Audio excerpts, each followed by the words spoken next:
Cantique spirituel de l'âme à son bien-aimé époux Jésus-Christ, suite, 5e cantique, original en espagnol.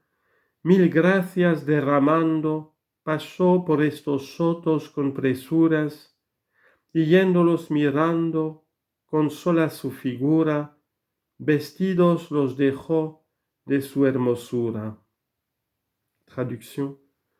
En répandant 1000 grâces, il a passé à la hâte par ces forêts, et en les regardant de sa seule figure, il les a laissés revêtus de sa beauté. Explication. Les créatures répondent dans ce cantique aux interrogations de l'âme, et leur réponse lui rend, dit saint Augustin, un témoignage invincible des perfections divines.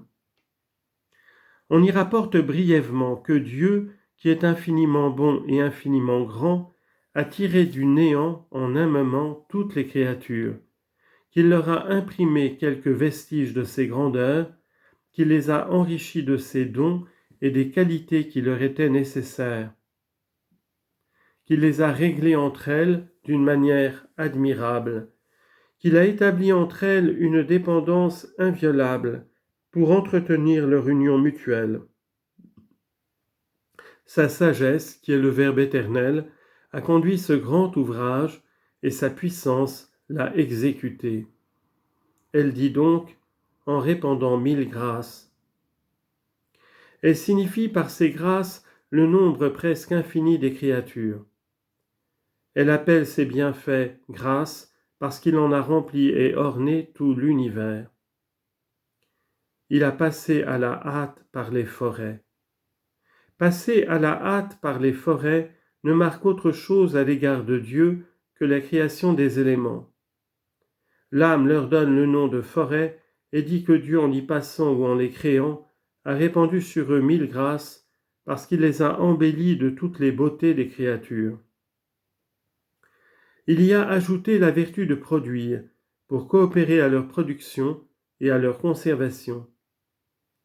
Elle assure que Dieu n'a fait que passer, d'autant que les choses créées ne sont que les traces de ses pieds, lesquelles nous découvrent sa grandeur, sa puissance, sa sagesse et ses autres perfections. Ce passage s'est fait avec beaucoup de vitesse, parce que les créatures ne sont qu'un très petit ouvrage de Dieu et qu'il les a produites en un instant et comme en passant. Les mystères de l'incarnation du Verbe, de la foi chrétienne et les autres sont ses plus grands et ses plus excellents ouvrages.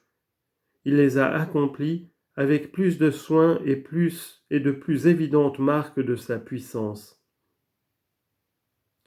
Et en les regardant de sa seule figure, il les a laissés revêtus de sa beauté.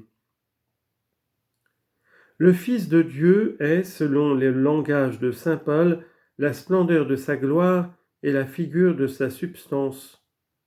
Hébreux chapitre 1 verset 3. Dieu a regardé par son Fils toutes les choses qu'il a faites.